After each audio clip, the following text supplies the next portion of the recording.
యేసుక్రీస్తు అంటే అందరూ ఒక కులానికి చెందిన దేవుడు, ఒక మతానికి చెందిన దేవుడు, ఒక ప్రాంతానికి చెందిన దేవుడు అని అందరూ అనుకుంటా ఉంటారు. అలా కాదు. యేసుక్రీస్తు అందరికీ ప్రభు.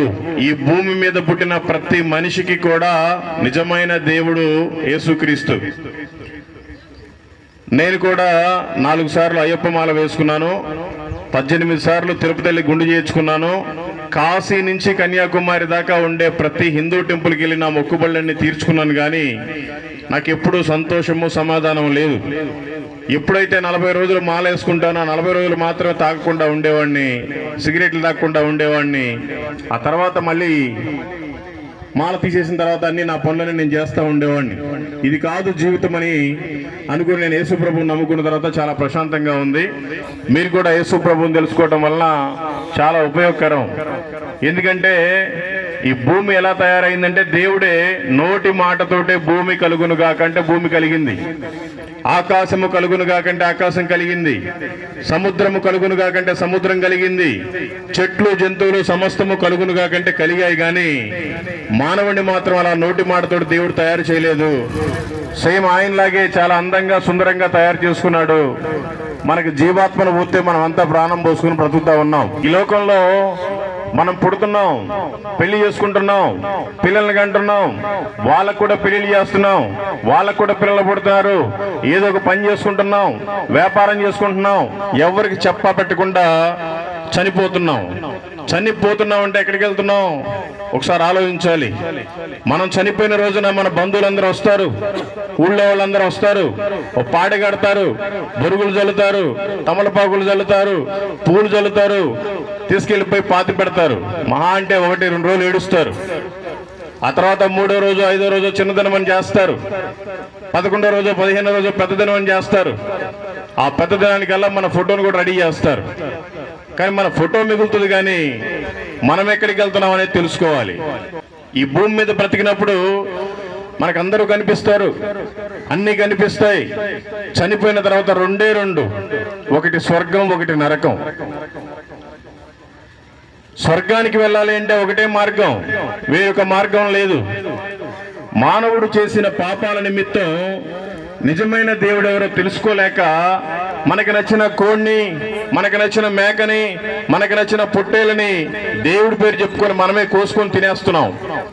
వాటి వల్ల మన పాపాలు పోవు. మనం ముక్కుబడి చేసుకొని ఏదో ఒక ప్రాంతానికి వెళ్ళి మనం గుండు గీకించుకుంటాం మన వెంట్రుకలు ఇచ్చి, దానివల్ల మన పాపాలు పోవు. మనం ముక్కుబడి చేసుకొని 100 కొబ్బరికాయలని కొట్టుకుంటాం, దానివల్ల మన పాపాలు పోవు.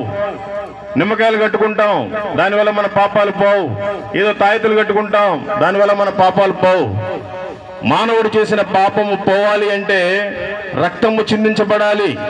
అది ఏ జంతువుదో, ఏ కోడిదో, ఏ మేకదో కాదు, పరిశుద్ధమైన రక్తం చిందిస్తేనే మన పాపాలన్నీ కడగబడతాయి, మనం స్వర్గానికి చేరతాం.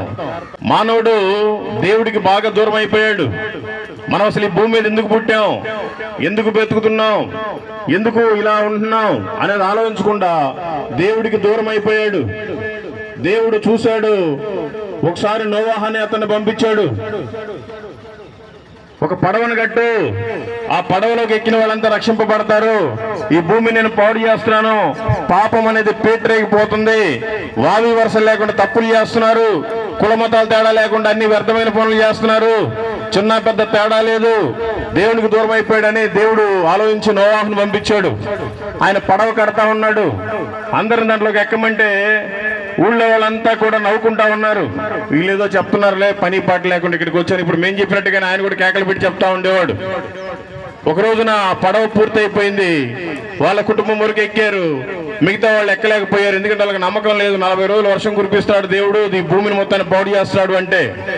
మొత్తానికి దేవుడే వచ్చి తలుపేశాడు. 40 రాత్రులు 40 పగుళ్ళు వర్షం వస్తే భూమి మొత్తం పాడైపోయింది. ఆ ఒక్క పడవలో ఉన్న వాళ్ళు మాత్రమే బ్రతికారు. ఆ తర్వాత మళ్ళీ అంతా విస్తరించింది, భూమి మీద జనాలంతా బాగా పెరిగిపోయారు. అప్పటికి కూడా దేవుడి మాట వినట్లేదు, ఇష్టానుసారం మనకి నచ్చిన వాటిని కోసుకొని తినేస్తున్నాం. కానీ మన పాపం పోతుందా లేదా, మనం పరిశుద్ధంగా ఉంటున్నామా లేదని ఎవరు ఆలోచించట్లేదు. అందుకనే యేసు ప్రభు వారి భూమి మీదకి వచ్చారు. దేవుడే మానవ రూపంలో ఈ భూమి మీదకి దిగి వచ్చిన రోజే క్రిస్మస్. మన నిమిత్తం ఆయన చనిపోవడానికి వచ్చాడు, బ్రతకడానికి కాదు. మనం చేసిన పాపాల నిమిత్తం యేసు ప్రభు వారు ఈ భూమి మీద పుట్టి 33.5 సంవత్సరాలు బ్రతికి మన కోసమే దెబ్బలు తిన్నాడు, మన కోసమే ఏడ్చబడ్డాడు, మన కోసమే రక్తం చిందించాడు. ఆయన రక్తం చిందించాడు కనుకనే మన పాపాలన్నీ కడగబడ్డాయి, మన పాపాలన్నీ పోయాయి, శాపాలన్నీ పోయాయి. మనం మనుషులుగా బ్రతుకుతున్నాం. చనిపోయిన తర్వాత మోక్షం కూడా ఆయన రక్తం ద్వారానే మనకు లభిస్తుంది. మన కోసం చివరికి ప్రాణమే పెట్టి ఆయన కన్ను మూసాడు. ఆ శవాన్ని తీసుకెళ్లి 3 రోజులు పాతి పెట్టారు. పాతి పెడితే 3 రోజుల తర్వాత ఆయన అద్భుతంగా లేచాడు. ఈ ప్రపంచంలో చాలా మంది దేవీ దేవతలు ఉన్నారు, కానీ ఎవరు కూడా చనిపోయి తిరిగి లేచిన దేవుడు లేడు. ఒక్క యేసు ప్రభు వారు మాత్రమే తిరిగి లేచాడు కనుక ఆయన పేరే మృత్యుంజయుడు, ఆయన పేరే సజీవుడు, ఆయనే నిత్యుడైన తండ్రి. కాబట్టి మనమంతా కూడా యేసు ప్రభు నమ్ముకోవడం వలన మన పాపాలన్నీ కడగబడతాయి, మన శాపాలన్నీ కొట్టివేయబడతాయి, మనం పరలోక రాజ్యానికి వారసులుగా ఉంటాం. అందరూ అనుకోవచ్చు, చనిపోయిన తర్వాత ఎవరు చూశారులే, బ్రతికున్నప్పుడే మనం ఉండాలి అని. చనిపోయిన తర్వాతే అసలు జీవితం అంటే ఏంటో ఉంది. ఇది చాలా చిన్న జీవితం. ఈ రోజు చనిపోతామో తెలీదు, రేపు చనిపోతామో తెలీదు, ఈ నెలలో చనిపోతామో తెలీదు, ఈ సంవత్సరంలో చనిపోతామో తెలీదు. చనిపోయినంత వరకు నీకు బాగానే ఉంటది ఈ లోకంలో. చనిపోయిన తర్వాత భయంకరమైన నరకం ఉంది. అక్కడ అగ్ని ఆరదు, పురుగు చావదు. మనం చనిపోయిన తర్వాత మన శరీరం మట్టిలో కలిసిపోతుంది, ప్రాణం గాలిలో కలిసిపోతుంది. మన ఆత్మ అంటూ ఒకటి ఉంది. ఆ ఆత్మ పరమాత్ముడి దగ్గరికే చేరాలి. పరమాత్ముడి దగ్గరికి చేరితే పర్వాలేదు, మనం సంతోషంగా యుగాలు ఆయనతో పాటు ఉంటాం. భయంకరమైన నరకానికి వెళితే అక్కడ కూడా అగ్ని ఆరదు, పురుగు చావదు, ఆత్మకి చావే లేదు. కాబట్టి మనమంతా సత్యాన్ని గ్రహించుకోవాలి. యేసు ప్రభు వారు చెప్తున్నారు, ప్రయాసపడి భారము మోసుకొనుచున్న సమస్త జనులారా నా యొద్దకు రండి, నేను మీకు విశ్రాంతి కలుగజేతునని చెప్తున్నాడు. మనం ఆ మాట విని ఆయన దగ్గరికి వెళ్తే చాలా సంతోషంగా ఉంటది, చాలా సమాధానం ఉంటది. ఎంత సంతోషం అంటే, మనకేదో మైండ్ బాగోలేక క్వార్టర్ మంది వేసుకుంటాం, ఒక బీర్ తాగుతాం, అది ఓన్లీ 1 గంట 2 గంటలో పనిచేస్తుంది. అది తాగిన తర్వాత మన ఇంట్లో వాళ్ళని తిడతామో కొడతామో తెలియదు, పక్కన వాళ్ళతో ఎలా మాట్లాడతామో కూడా తెలియదు. అదే యేసు ప్రభు దగ్గరికి వస్తే చాలా నెమ్మది, సంతోషం, సమాధానం, ప్రశాంతంగా ఉంటది. యేసు ప్రభు వారు చెప్తున్నారు, నేనే సత్యము, నేనే మార్గము, నేనే జీవము, నా ద్వారా తప్ప ఎవ్వడు పరలోకపు తండ్రి దగ్గరికి రాడు అని చెప్తున్నాడు. కాబట్టి మనం తెలుసుకోవాలి, మనము తయారు చేసేవాడు ఎప్పటికీ దేవుడు కాలేడు కూడా. మనల్ని తయారు చేసిన వాడే దేవుడు. ఆయన ఎవరు అనేది మనం గ్రహించాలి. రోజులు బాగోలేవు, ఏ రోజు మనది చివరి రోజో తెలియదు. కాబట్టి మనం బ్రతికుండగానే నిజమైన దేవుడు యేసుక్రీస్తు అని తెలుసుకొని మన పాపాలు ఒప్పుకొని మనం కనుక వాటిని వదిలిపెట్టినట్టయితే దేవుడు మనల్ని రక్షించనై ఉన్నాడు. తద్వారా మనం మోక్షానికి చేరతాం. కాబట్టి మీరంతా గమనించాలి. వాక్యం ఈ విధంగా సెలవిస్తుంది. అపోస్తల కార్యములు 10వ అధ్యాయం 36వ వచనం, యేసుక్రీస్తు అందరికీ ప్రభు. నీది ఏ కులమైన నీకు యేసుక్రీస్తే దేవుడు, నీది ఏ మతమైన యేసుక్రీస్తే దేవుడు, నీది ఏ ప్రాంతమైన యేసుక్రీస్తే దేవుడు. ఆయన తప్ప వేరొక దేవుడు లేడు. మన దేవాది దేవుడే మన రక్షణ కోసం ఎదురు చూస్తున్నాడు. వాక్యం ఈ విధంగా సెలవిస్తుంది. ఆదికాండము 49వ అధ్యాయము 18వ వచనం, యెహోవా నీ రక్షణ కొరకు కనిపెట్టి ఉన్నాడు. మన కోసం ఎవరు ఎదురు చూడండి, మనల్ని తయారు చేసుకున్న దేవుడు ఎదురు చూస్తూ ఉన్నాడు. ఇప్పటికైనా నువ్వు సత్యాన్ని తెలుసుకుంటావా? ఇప్పటికైనా నువ్వు మారు మనసు పొందుతావా? ఇప్పటికైనా లోకాన్ని వదిలిపెడతావా అని చూస్తూ ఉన్నాడు. మనం కూడా తెలుసుకుంటే చాలా మంచిది. అంత గొప్ప ప్రభు ఈ లోకానికి వచ్చాడు. ఎందుకు వచ్చాడో బైబిల్ ఈ విధంగా సెలవిస్తుంది. పాపులను రక్షించుటకు క్రీస్తు యేసు లోకములోనికి వచ్చాను. ఆయనకేం పని పాట లేక రాలా, కొబ్బరికాయలు కొట్టించుకోవడానికి రాలా, కోళ్లు మేకలు కోపించుకోవడానికి రాలా, నీ వెంట్రుకలు తీసుకోవడానికి రాలేదు. కానీ మన పాపాల నుంచి మనల్ని విడిపించడానికి ఆయన ఈ లోకానికి వచ్చాడు. కాబట్టి మనం తెలుసుకోవాలి. దేవుని వాక్యం ఈ విధంగా సెలవిస్తుంది. యెషయా గ్రంథము 45వ అధ్యాయము 22వ వచనం, భూదిగంతముల నివాసులారా నా వైపు చూచి రక్షణ పొందుడి, దేవుడను నేనే, మరి ఏ దేవుడను లేడు. బైబిల్ వాక్యం ఇంకొకటి ఈ విధంగా సెలవిస్తుంది, తూర్పు దిక్కు మొదలుకొని పడమర దిక్కు వరకు నీది ఏ దేశమైనా, నీది ఏ రాష్ట్రమైనా, నీది ఏ జిల్లా అయినా, నీది ఏ మండలమైనా, నీది ఏ పంచాయతీ అయినా, నీది ఏ గ్రామమైనా, యేసు ప్రభు తప్ప వేరొక దేవుడు లేడు. ఇది సత్యం. చాలా మంది అనుకుంటా ఉంటారు, నేను ఎటువంటి పాపం చేయట్లేదు, నేనేదో నా పాటికి నా పని నేను చేసుకుంటున్నాను, నా భార్య పిల్లలు నేను పోషించుకుంటున్నాను, నేను ఎవరి సొమ్ము తినట్లేదు, నేను పాపిని కాదు అనే గర్వంతో చాలా మంది ఉన్నారు. వాక్యం ఈ విధంగా సెలవిస్తుంది. రోమిలికి రాసిన పత్రిక 3వ అధ్యాయం 23వ వచనం, ఏ భేదమునో లేదు, అందరూ పాపము చేసి దేవుడు అనుగ్రహించు మహిమను పొందలేకపోతున్నారు అని సెలవిస్తుంది. కనుక నీవు ఎంత ధనవంతుడివైనా, నీవెంత పేదోడివైనా, నువ్వెంత అధికారివైనా, నువ్వు కూలి పనివాడివైనా, నువ్వెంత మాటకారివైనా, నువ్వు మూగవాడివైనా, నువ్వెంత అందగత్తెవైనా, నువ్వెంత అందహీనుడివైనా, ప్రతి ఒక్కరూ పాపము చేసే ఉన్నారు. యేసు ప్రభువుని నమ్ముకోవడం వలన మాత్రమే ఆ పాపం నుండి, శాపం నుండి మనల్ని విడిపించగలడు. అప్పుడే మనం మోక్షానికి వెళ్తాం. వాక్యం ఈ విధంగా సెలవిస్తుంది, క్రీస్తు మన పాపముల నిమిత్తం మృతి పొందెను, సమాధి చేయబడెను. ఆయన ఈ లోకంలో బ్రతకడానికి రాలేదు, మనమందరం చేసిన పాపము నిమిత్తం చనిపోవడానికే వచ్చాడు. చనిపోయి కూడా తిరిగి 3వ రోజున లేచాడు. ఆయన ఏ జీవ సమాధిలోనో, ఏ మట్టి సమాధిలోనో, ఏ సిమెంట్ సమాధిలోనో లేడు. ఈ ప్రపంచంలో చాలా మంది చనిపోయి సమాధుల్లో ఉన్నారు. ఒక్క యేసు ప్రభు వారి సమాధి మాత్రమే ఖాళీగా ఉంది.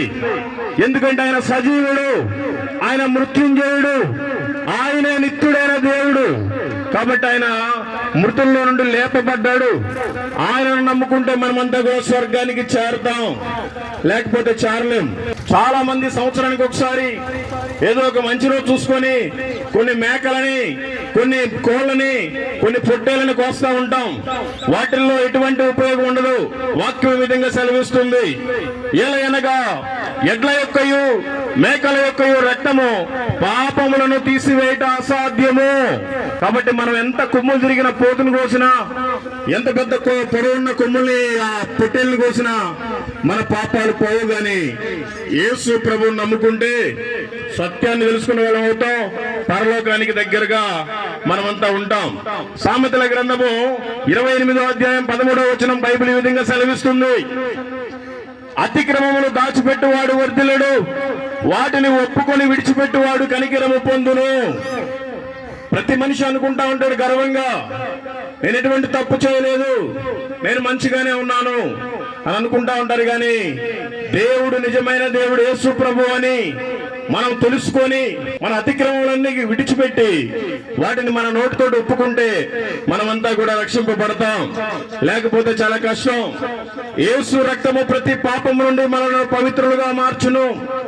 ఈ ప్రపంచంలో ఎన్ని కోళ్లు కోసుకున్నా, ఎన్ని మేకలు కోసుకున్నా, ఎన్ని పొట్టేళ్లు కోసుకున్నా మన పాపాలు పోవు. యేసు ప్రభు రక్తం ద్వారా మాత్రమే మన పాపాలన్నీ క్షమించబడతాయి. మన తప్పులన్నింటినీ ఆయన తీరుస్తాడు, మంచిగా ఆయన కుమారుడిగా అంగీకరిస్తాడు. కాబట్టి మనమంతా కూడా తెలుసుకుంటే చాలా మంచిది. ఈ ప్రపంచంలో మనం ఎవరికన్నా ఒక 10,000 రూపాయలు ఇవ్వాల్సి ఉంటే, ఇంకో 10,000 ఏదైనా ఎమర్జెన్సీ అయినా కూడా ఎవడో, ఎందుకంటే మనల్ని నమ్మడు. ఏదైనా వెళ్తున్నామంటే కూడా ఒక 1000 రూపాయలు కూడా సాయం చేసేవాళ్ళు ఉండరు. అలాంటిది మనం పాపంలోనే ఉన్నామని తెలిసి యేసు ప్రభువారు మన కోసం ప్రాణాన్నే పెట్టాడు. వాక్యం ఈ విధంగా సెలవిస్తుంది. రోమిలికి రాసిన పత్రిక 5వ అధ్యాయం 8వ వచనం, దేవుడు మన ఎడల తన ప్రేమను వెల్లడిపరుచున్నాడు. ఎట్లనగా మనం ఇంకనూ పాపులమై ఉండగానే క్రీస్తు మన కొరకు చనిపోయెను అని వాక్యం సెలవిస్తుంది. దేవుడు ప్రేమమయుడు, ఆయనే సజీవుడు. మనల్ందరినీ నరకం నుండి తప్పించేది ఒక యేసు ప్రభు వారు మాత్రమే. కాబట్టి మనం తెలుసుకోవాలి, అపోస్తల కార్యములు 2వ అధ్యాయం 21వ వచనం ఈ విధంగా సెలవిస్తుంది, ప్రభు నామమును బట్టి ప్రార్థన చేయు వారందరూ రక్షణ పొందుదురు అని దేవుడు చెప్పుచున్నాడు. నీకు నువ్వే విర్రవీగితే ఎవరు ఏమి చేయలేరు. యేసుక్రీస్తు అంటే ఒక కులానికి అంటగట్టే ప్రయత్నం చేయకూడదు, ఒక పల్లికి అంటగట్టే ప్రయత్నం చేయకూడదు. ఈ ప్రపంచంలో ఎన్ని దేశాలైతే ఉన్నాయో అన్ని దేశాలలో కూడా క్రిస్మస్ పండుగ జరుపుకుంటారు. వాళ్ళకేం పని పాట లేకుండా జరుపుకోవట్లా. ఆయనే నిజమైన దేవుడు అని వాళ్ళు గ్రహించారు, మనమేమో గ్రహించలేకపోతున్నాం. కాబట్టి తెలుసుకోవాలి. రోమిలికి రాసిన పత్రిక 3వ అధ్యాయం 10వ వచనం ఈ విధంగా సెలవిస్తుంది, ఇందును గూర్చి రాయబడినదేమనగా ఒక్కడునూ లేడు, నీతిమంతుడు లేడు, అందరూ పాపము చేసే ఉన్నాం. కాబట్టి మా పాపాలు పోవాలంటే వాక్యం ఈ విధంగా సెలవిస్తుంది. కాబట్టి ఆయన రక్తము వలన ఇప్పుడు మనం నీతిమంతులుగా తీర్చబడి మరింత నిశ్చయముగా ఆయన ద్వారా ఉగ్రత నుండి రక్షింపబడుదుము. కాబట్టి ఇప్పటికే ఎన్నో భూకంపాలు, ఎన్నో రోగాలు, ఎన్నో జబ్బులు, ఎన్నో వైరస్లు, ఎన్నో సునామీలు వస్తూ ఉన్నాయి. కాలము సంపూర్ణమై ఉన్నది, దేవుని రాజ్యం సమీపించి ఉన్నది. మీరంతా యేసు ప్రభు దేవుడిని నమ్మి బాప్తిసం పొందినట్లయితే మీరు నరకానికి వెళ్లకుండా స్వర్గానికి వెళ్లే అవకాశం ఉంది. లేదు మా బ్రతికింతే అనుకుంటే మీ ప్రయాణంలో నరకం తప్పదు. మనం బ్రతికినప్పుడే మనం తెలుసుకోవాలి. ఏదైనా ఒక వస్తువు కొనుక్కునేటప్పుడు ఇది మంచిదా కాదా, కంపెనీదా కాదా, ఇది గట్టిగా ఉంటదా లేదా మధ్యలో పోతుందా అని తెలుసుకొని కొనుక్కోవాలి. అలాగే మనం నమ్మే దేవుడు కూడా ఈయన అసలు ఎవరు, ఈయన వల్ల మనకు ఉపయోగం ఏంటి, ఆయన వల్ల మనకి చనిపోయిన తర్వాత ఒరిగేది ఏంటి అని మనం తెలుసుకోవాలి. ఒక్కసారి ప్రాణం పోయిన తర్వాత నిన్ను కాపాడే నాదుడు ఎవడో లేడు. కాబట్టి తెలుసుకోవాలి. దేవుడు లోకాన్ని ఎంతో ప్రేమిస్తున్నాడు. ఆయన వచ్చాడు, ఒకసారి ప్రాణం పెట్టాడు, అయినా కూడా మళ్ళీ పరిశుద్ధాత్మ దేవుడిని పంపించాడు. ఇప్పటికీ దేవుడు లోకాన్ని ప్రేమిస్తానే ఉన్నాడు. ఎందుకు అంటే దేవుడు నీ హృదయంలోనే ఉన్నాడు. ఆయనకి ఎక్కడో చర్చో గుడో ఎక్కడో అక్కడ ఉన్నాడు. ఆయన ప్రతి మనిషిలో ఉండే హృదయంలోనే ఆయన ఉంటాడు. ఆ హృదయంలోనే దేవుడు ఉంటాడు కనుక మనం ఆ హృదయాన్ని పవిత్రంగా ఉంచుకోవాలి.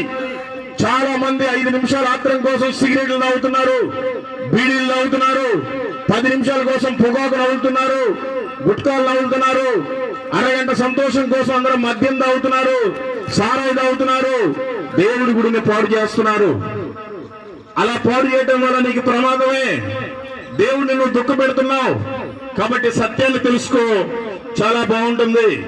నమ్మి బాప్తిసం పొందిన వాడు రక్షింపబడును, నమ్మని వానికి శిక్ష విధింపబడునని వాక్యం సెలవిస్తుంది. కాబట్టి మీరంతా యేసు ప్రభువుని నమ్మండి. యేసు ప్రభుని మీరు నమ్మటం వల్ల మీ పేరు మారదు. యేసు ప్రభుని మీరు తెలుసుకోవడం వల్ల మీ కులం మారదు. యేసు ప్రభువును నువ్వు అంగీకరించడం వలన నీ మతం మారదు, కానీ నీ జీవితం మారుతుంది, నీ మనసు మారుతుంది. దేవుడు నీ జీవితాన్ని బాగు చేస్తాడు. కాబట్టి మీరంతా యేసు ప్రభుని తెలుసుకోవాల్సిందిగా మనవి. ఎప్పుడు తెలుసుకోవాలి? వాక్యం ఈ విధంగా సెలవిస్తుంది. 2వ కొరింథీయులకు రాసిన పత్రిక 6వ అధ్యాయం 3వ వచనం, ఇదిగో ఇప్పుడే మిక్కిలి అనుకూలమైన సమయం, ఇదిగో ఇదే రక్షణ దినం. యేసు ప్రభువుని ఎవరు కూడా నిర్లక్ష్యం చేయకూడదు. యేసు ప్రభు వారి భూమి మీద ఉన్నప్పుడు గుడ్డి వారికి చూపునిచ్చాడు. యేసు ప్రభు వారి భూమి మీద ఉన్నప్పుడు కుంటివాడు నడిచాడు, పక్షవాతంతో బాధపడుతున్నాడు బాగుపడ్డాడు, త్రాగుబోతులు మారారు, వ్యభిచారులు మారారు, పాపాన్ని వదిలిపెట్టి దేవునికి సాక్షిగా బ్రతికారు. కనుక ఈ రోజున నీకు ఏదైనా సమస్య ఉందేమో, ఫస్ట్ నీ హృదయంలో చోటు దేవుడికి అవకాశం ఇవ్వు, నీ బ్రతుకు మారుతుంది. ఎన్ని రోజులు ఇలాగే నా బ్రతుకు ఉంది అనుకోండి ఉన్నా నీ జీవితంలో ఎటువంటి ఉపయోగం లేదు. కాబట్టి ఉన్న పాటున నేను చనిపోతే నా పరిస్థితి ఏమిటి అని మనం తెలుసుకోవాలి. మనం చనిపోయిన రోజున మనతో పాటు మన భార్య రారు, మన పిల్లలు రారు, మన భర్త రారు, మన బంధువులు ఎవరు రారు, మనం ఒక్కరే వెళ్ళిపోవాలి. వేసుకున్న బట్టలు కూడా ఇక్కడ వదిలేసి వెళ్ళిపోవాలి. వెళ్ళిపోతే రెండే రెండు, ఒకటి పరలోకం, ఒకటి నరకం. నీ ప్రయాణం పెట్టు. నేనైతే పరలోకానికి వెళ్తాను, ఎందుకంటే నేను ఒకప్పుడు భయంకరమైన త్రాగుబోతుని. నాకు సిగ్గు లేదండి. నేను ఎప్పుడో చనిపోదాం అనుకున్నప్పుడు దేవుడే నన్ను రక్షించాడు కనుక మీ మధ్యలోకి వచ్చి మాటలు చెప్తున్నాను. యేసు ప్రభు నమ్ముకున్న తర్వాత నా పేరు మారలేదు, యేసు ప్రభు నమ్ముకున్న తర్వాత నా కులం మారలేదు, యేసు ప్రభు నమ్ముకున్న తర్వాత నా మతం మారలేదు, యేసు ప్రభు నమ్ముకున్న తర్వాత నా జీవితం మారింది, నా బ్రతుకు బాగుపడింది. మీరు కూడా తెలుసుకుంటే మంచిది, తెలుసుకోకపోతే భయంకరమైన నరకం ఉందనేది మాత్రం మీరు మర్చిపోవద్దు. మంచిది, ఇప్పటి వరకు చెప్పాము, మీరందరూ విన్నారు. ఇంకా ఎక్కువగా దేవుని గురించి ఏమైనా తెలుసుకోవాలంటే మీరు వస్తే మీకోసం బైబిల్స్ ఇస్తాం, కొన్ని పాంప్లెట్లు ఉన్నాయి ఇస్తాం, ఇంకా వేరే దేవుని గురించి తెలుసుకోవడానికి కొన్ని పుస్తకాలు కూడా ఉన్నాయి, మీకు అందరికీ ఫ్రీగానే ఇస్తాం. కాబట్టి మీరందరూ దేవుని తెలుసుకుంటే చాలా మంచిది. ఎవరో క్రైస్తవులు కూడా సిగరెట్లు తాగుతున్నారని నువ్వు తాగబాకు. ఎవడైతే సిగరెట్లు పిడిలు తాగుతాడో వాడు క్రైస్తవుడు కాదు, ఎవడైతే మందు తాగుతాడో వాడు క్రైస్తవుడు కాదు, ఎవడైతే అబద్ధాలు మాట్లాడతాడో వాడు క్రైస్తవుడు కాదు, ఎవరైతే బూతులు మాట్లాడతారో వాళ్ళు క్రైస్తవులు కాదు, ఎవరైతే మోసాలు చేయడానికి చూస్తారో వాళ్ళు క్రైస్తవులు కాదు. క్రైస్తవులు అనేవాళ్ళు నిజాయితీగా ఉంటారు, క్రైస్తవులు అనేవారు నిర్భయంగా ఉంటారు, క్రైస్తవులు అనేవారు దేవుడికి సాక్షిగా ఉంటారు. మీకు చెప్పాల్సిందంతా చెప్పాం. మాకెవ్వడు మీకు చెప్పడం వల్ల ఒక్క రూపాయి ఇవ్వడం మాకు లాభం లేదు. మా సొంత పెట్రోల్ మేము పోసుకొని వచ్చాం. వింటారా మీ ఇష్టం, వినకపోయినా కూడా మీ ఇష్టం. కానీ మనం గనుక సాక్షిగా ఉంటే పరలోకానికి వెళ్తాం, లేదంటే భయంకరమైన నరకం ఉంది, అక్కడ అగ్ని ఆరదు, పురుగు చావు. మేము ఇంకెప్పుడు మీకు కనిపించకపోవచ్చు, ఈ మాటలు మీకు ఇంకెప్పుడు వినిపించకపోవచ్చు. కాబట్టి తెలుసుకోండి, యేసు ప్రభువే నిజమైన దేవుడు. తూర్పు దిక్కు మొదలుకొని పడమర దిక్కు వరకు కూడా ఇంకా ఆయన తప్ప వేరొక దేవుడు లేదు. ఇది సత్యం. నేను క్రైస్తవులతో మాట్లాడుతున్నాను. దేవుడు చెప్పాడు, నిన్ను పోలే నీ పొరుగు వారిని ప్రేమించమని చెప్పాడు. మీరంతా ఎంతమందిని ప్రేమిస్తున్నారు? సర్వలోకానికి వెళ్ళి సర్వ సృష్టికి సువార్తను ప్రకటించమని చెప్పారు. కనీసం మీరు సర్వలోకానికి వెళ్ళకపోయినా కనీసం నీ ఊర్లో వాళ్ళకైనా చెప్తున్నావా? చెప్తేనే నువ్వు క్రైస్తవుడివి, క్రైస్తవురాలివి. చెప్పలేకపోతే నువ్వు ఇంకా వేషధారంలోనే ఉన్నావు. ఈ లోకం అనే అగ్నిలో కాలిపోతా ఉన్నారు. కొందరినైనా లాగి రక్షించమని చెప్పాడు. నువ్వు ఎంతమందిని లాగి రక్షించో? నేను ఒక భయంకరమైన వ్యక్తిని ఇప్పటి వరకు నా నోటితోటి యేసుప్రభు దేవుడని 1,60,000 మందికి చెప్పాను. 79 మంది బాప్తిస్మం తీసుకున్నారు. మరి నీ వాళ్ళని ఎంతమంది తీసుకున్నారు? దేవుడు చెప్పింది చెప్పినట్టుగా మనం వినాలి, లేదంటే మనం క్రైస్తవులం కాదు. నమ్మి బాప్తిజం పొందావు, నిజమైన దేవుడు యేసుక్రీస్తుని తెలుసు కూడా ఇంకానే నువ్వు అబద్ధాలు ఆడుతున్నావా? అయితే నువ్వు మారాలి. ఇంకా బూతులు మాట్లాడుతున్నావా? నువ్వు మారాలి. దేవుడు చెప్పాడు, ఈ భూమి మీద మీ కొరకు ధనమును సమకూర్చుకోవద్దు, పరలోకంలో మీ కొరకు ధనాన్ని సమకూర్చుకోండి. ఇక్కడ సమకూర్చుకున్న అన్ని వదిలేసి వెళ్ళిపోవాలి. మరి నీ గంటూ పరలోకంలో ఏమన్నా ఉందా? ఇప్పటి వరకు ఏదో నామకార్థంగా ఉన్నారేమో, కనీసం ఇప్పటి నుంచైనా బలపడండి. కాలము సంపూర్ణమై ఉన్నది, దేవుని రాజ్యం సమీపించింది. ఆయన చెప్పాడు, నేను దొంగ వలె వస్తాను అని. నేను రాబోయే ముందు ఏమేం జరుగుతాయని చెప్పాడు. రాజ్యాల మీదకి రాజ్యాలు, యుద్ధాల మీదకి యుద్ధాలు. ఇప్పటికే ఆల్రెడీ అన్ని తయారవుతున్నాయి. సునామీలు వస్తున్నాయి, యుద్ధాలు వస్తున్నాయి, రోగాలు, కరువులు అన్నీ వస్తున్నాయి. మరి మాకేంటి? సిద్ధపాటు కలిగి ఉండాలి. ఓహో, ప్రభు రాకడ అయింది, ఇవన్నీ సూచనలు ముందే చెప్పాడు కదా దేవుడు అని. కనుక మనం గనుక సరిగ్గా లేకపోతే నరకం అనేది వేరే వాళ్ళకి కాదు, క్రైస్తవులకే. కాబట్టి మన పనులు మనం చేసుకోవటం కాదు, యేసు ప్రభు వారు పని చేయాలి. అంటే మాలాగా అన్ని వదులుకొని వెళ్ళిపోయి ఊరూరు తిరగమని కాదు. కనీసం మన ఇంట్లో వారు ఇంకెవరైనా నమ్మి బాప్తిసం మొదలైతే వాళ్ళని బ్రతిమలాడుకోవాలి. మన ఇంటి పక్కన వాళ్ళ దగ్గర మనకు సాక్ష్యం ఉండాలి, వాళ్ళకు కూడా దేవుని గురించి చెప్పాలి. మన ఊర్లో వాళ్ళకి కూడా మనం సాక్షిగా ఉండాలి. మనకేమో సాక్ష్యమే ఉండదు, పేరుకేమో క్రైస్తవులం. నోరు తెరిస్తే బూతులు, నోరు తెరిస్తే అబద్ధాలు. ఆదివారం రోజు చర్చికి ఆడవాళ్ళందరూ పోతారు, కానీ మగవాళ్ళంతా బయట పెత్తనాలు చేస్తూ ఉంటారు. ఒకవేళ చర్చికి వచ్చినా చర్చిలోంచి బయటికి రాగానే బీడీ సిగరెట్లు తాగుతూ ఉంటారు. ఆదివారం వస్తే మందు షాపుల దగ్గర కనపడేదని మన బండ్లే. అది కరెక్ట్ కాదు. మనం మార్చుకోవాలి. మన ఇంట్లో వాళ్ళని మనం మార్చుకోవాలి, మన కుటుంబస్తులు మనం మార్చుకోవాలి, మన బంధువులు మనం మార్చుకోవాలి. వారి కోసం కన్నీరు విడిచి ప్రార్థన చేయాలి. ఎందుకంటే నువ్వు ఒక్కడివే చనిపోయిన తర్వాత నరకానికి వెళ్లకుండా స్వర్గానికి వెళ్తే, పరలోకానికి, మరి వాళ్ళంతా నరకానికి వెళ్ళిపోతారు. కాబట్టి వాళ్ళని లాగి రక్షించాల్సిన బాధ్యత మనదే. కాబట్టి ఇది నామకార్థంగా ఉండబాకండి. ఈ రోజు చనిపోయావు అంటే ధవల సింహాసనం ఎదుట నిన్ను దేవుడు నిలబెడతాడు. నా కుమారుడు నీ కోసం వచ్చి ప్రాణం పెట్టాడు, నువ్వు నా కోసం ఏం చేసావని అడుగుతాడు. ఏం చేశారు మీరు? మీ పనులు మీరు చూసుకున్నారు. ఇప్పుడు ఆయన పని ఎవరు చూడాలి? పిలుపులకి రాసిన పత్రిక 2వ అధ్యాయం 21వ వచనం విధంగా సెలవిస్తుంది, అందరూ తమ సొంత కార్యములనే చూసుకొనిచున్నారు కానీ యేసుక్రీస్తు కార్యములను చూడరు. కాబట్టి మీరు దేవుడి పని కూడా చెయ్యండి. దేవుడి పని మీరు చేస్తే మీ పనులన్నీ ఆగిపోయినాయి కూడా ఆయనే చేస్తాడు. ఏదో నామకార్థంగా ఉంటున్నాము, ఆదివారం రోజు వెళ్ళాము, చప్పట్లు కొట్టాము, ఏదో వస్తూ పాట పాడాము, వచ్చేసాము, చిల్లర మార్చి కానికేసంటే ఏం ఉపయోగం లేదు. నువ్వంటూ చర్చికి వెళ్తున్నావు అంటే నువ్వు మాదిరికరంగా ఉండాలి. నీ ఇంట్లో వాళ్ళకి మాదిరిగా ఉండాలి, నీ బజార్లో వాళ్ళకి నువ్వు మాదిరికరంగా ఉండాలి, నీ ఊర్లో వారికి నీ గురించి మంచి సాక్ష్యం ఉండాలి. అప్పుడే నువ్వు క్రైస్తవుడివి, క్రైస్తవురాలివి. అంతకుమించి నేనేం చెప్పలేను. దేవుడు మిమ్మల్ని, మీ కుటుంబాలని, మీ ఊరిని, మీ సంఘాలని దీవించి ఆశీర్వదించును గాక. ఆమేన్. మీ అందరి కోసం ప్రార్థన చేస్తాడు. అందరూ ఏకీభవించి తలలు ఉంచినట్లయితే ప్రార్థన చేసుకుందాం.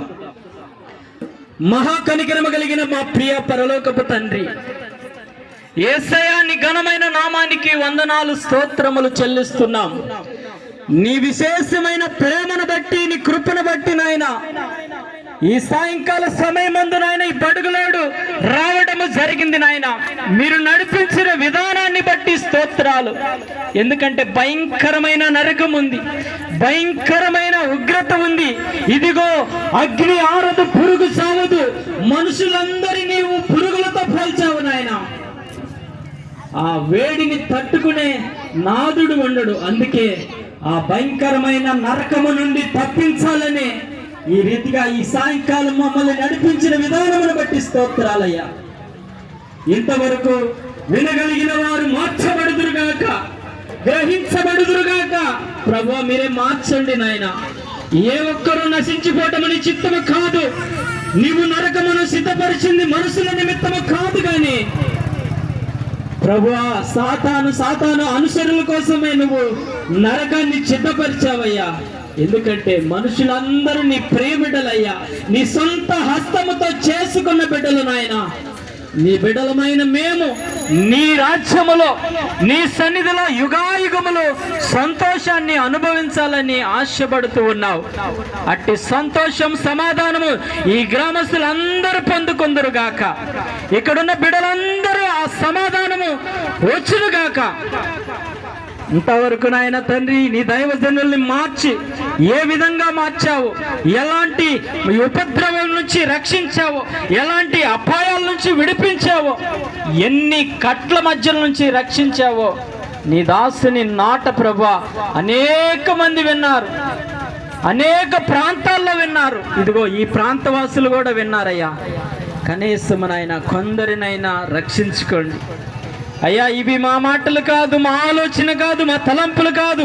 ఇది నీ ఉద్దేశమై ఉన్నది, ఇది నీ చిత్తమై ఉన్నది. ఇదిగో మనుషులందరినీ నువ్వు ఎంతగా ప్రేమిస్తున్నావంటే నీ ప్రాణం పెట్టడానికి కూడా వెనుకాడలేదు ప్రభువా. అంతగా ప్రేమించావు. ఆ ప్రేమను ఎవ్వరు నిర్లక్ష్యం చేయకుండా, ఆ ప్రేమను ఎవ్వరు పోగొట్టుకోకుండా, ఆ ప్రేమను గుర్తిరిగి నా ప్రభు నా కోసం ఇంత చేశాడని వాళ్ళ హృదయములో నొచ్చుకొని పొడబడి ఆనాడు పేతురు ప్రసంగిస్తుంటే, అయ్యా ఇదిగో తండ్రి 3000 మంది నాయన తండ్రి వెంటనే బాప్తిసం పొందారయ్యా. ఎందుకు బాప్తిసం పొందారంటే వాళ్ళ హృదయము పొడవబడింది, వాళ్ళ పాపపు హృదయము పొడవబడి వాళ్ళు పశ్చాత్తాపడి, అయ్యా మేము రక్షించబడాలంటే మేము ఏమి చేయాలని అడిగారు. ఇదిగో వెంటనే మీరు బాప్తిసం తీసుకోండి అని ఆనాడు నీ దాసులు బాప్తిసం ఇచ్చి వాళ్ళని రక్షించినట్లుగా మేము చూస్తూ ఉన్నాం నీ లేఖనములో. ఇక్కడ కూడా అలాంటి హృదయాలు, కఠినమైన హృదయాలు, బండలాంటి హృదయాలు ఇక్కడ ఉన్నాయి ప్రభువా. వాళ్ళందరినీ మార్చుదువుగాక. ఇదిగో నీ మాటలు ఒక బండ లాంటివి అంటున్నావు, బండను బద్దలగొట్టు సుత్తి లాంటిది అంటున్నావు. ఎంతమంది హృదయము బండగా మార్చబడిందో నీ వాక్యము సుత్తిగా పగలగొట్టమని ప్రార్థిస్తూ ఉన్నాం తండ్రి. ఇక్కడ చేరిన ప్రతి బిడ్డ నాయన నీ వైపు చూసి రక్షణ పొందాలి. నమ్మి రక్షించబడిన వారు ఇదిగో తండ్రి, నమ్మి రక్షించబడిన వారు ఆ నరకము నుండి తప్పించబడతారు. నమ్మని వానికి మాత్రము శిక్ష ఉందని నీవు ముందుగానే నిర్ణయించి పెట్టావయ్యా. ఇక్కడ చేరిన వాళ్ళందరూ మార్చబడాలి, రక్షించబడాలి. అట్టి కార్యం మీరు చేస్తాననే మేము నమ్ముతున్నాం. మీ పని జరిగిస్తున్నాం తండ్రి. ఇది మీ పని నాయన. ఇక్కడ ఉన్న వాళ్ళందరూ మార్చబడాలని మరొక్కసారి మేము ప్రార్థన చేస్తున్నాం. నీవే మాట్లాడి వాళ్ళ హృదయాలు మారుస్తావనే మేము నమ్ముతున్నాం. కృపతో నింపండి, బలపరచండి. నమ్మిన వారు ఇంకా బలం పొందుకొని నీ కొరకు ఎదురు చూడాలి. నమ్మని వారు ఇదిగో ఈ రోజైనా ఇదే మిక్కిలి అనుకూలమైన సమయము, నేను మారతాను అని గ్రహింపు ప్రతి బిడ్డకి రావాలని హృదయపూర్వకంగా అడుగుతున్నాం. కృపతో నింపి బలపరచమని, మాతో వచ్చిన ప్రతి బిడ్డను పేరు పేరును దీవించి ఆశీర్వదించమని, నీకే మహిమ ఘనత ప్రభావంలో పొందుకోమని యేసుక్రీస్తు నామములో ప్రార్థించి వేడుకుంటున్నాం తండ్రి. ఆమేన్, ఆమేన్. ప్రకటించు యేసు వార్తను నా సోదరా, ప్రకటించు యేసు వార్తను నా సోదరి. ప్రతిరోజు ప్రతి క్షణం ప్రకటించుము.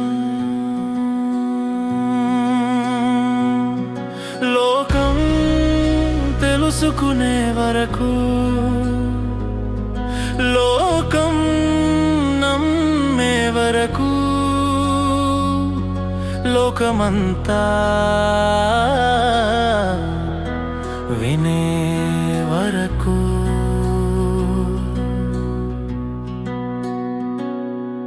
ఇదే మార్గం, సత్యం, జీవం నా సోదరా. ఈ మార్గాన్ని స్వర్గం లభించును నా సోదరా. ఇదే మార్గం, సత్యం, జీవం నా సోదరి. ఈ మార్గాన్ని స్వర్గం లభించును నా సోదరి. ప్రకటించు యేసు వార్తను నా సోదరా, ప్రకటించు యేసు వార్తను నా సోదరి. ప్రతిరోజు ప్రతి క్షణం ప్రకటించుము. లోకం తెలుసుకునే వరకు, లోకం నమ్మే వరకు,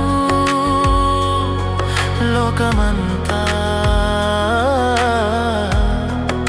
వినే వరకు.